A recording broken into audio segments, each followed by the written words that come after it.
Uy! Ngayong araw nga naisipan kong gumawa ng bagong pond. Naisip ko lang maganda siguro kung may malaki akong pond. At saka kung sakaling dadami sila o at least ready na ako. Ito gumamit nga ako ng yung mahaba, bakal yan at saka kahoy. Yung haba pala nito 8 feet tapos 3 feet naman sa gilid. Bali ang trapal na yan, binili ko nga pala yan. Yun lang ang binili ko dyan kasi yung bakal tsaka kahoy bigay lang sa akin yan. Sinubukan ko nga muna lagyan ng konting tubig dyan baka kasi may butas. Dito nga pala ako nag-aalaga sa second floor ng bahay namin. Malapit na nga palayasin ni Mrs.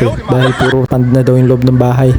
Sabi ko habang di pa tapos yung second floor ng bahay natin, baka pwedeng dito na lang ako maglagay muna ng pond. Balik tayo sa video. Ayan, nakita ko namang wala namang butas. Mukhang okay naman kaya tinaas ko na yung tubig. Kaya ito yung magiging setup natin para sa crayfish natin ngayon. Habang pinaka-condition ko yung mga crayfish, ayan, mga may nag-molt. 4 yung nag-molt bago natin sila ilipat sa bago nating pond. Mukhang ito na yung senyales ng paglaki ng ating mga crayfish.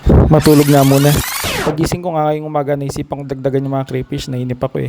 Nilakad ko ulit tong matirik na daan na to at sinama ko si Drayson Jr. para masaya. Malayo-layo yung lakaran to, tara sa crayfish na tayo. Fast forward, nandito na tayo sa loob. Namiss ko tong lugar na to.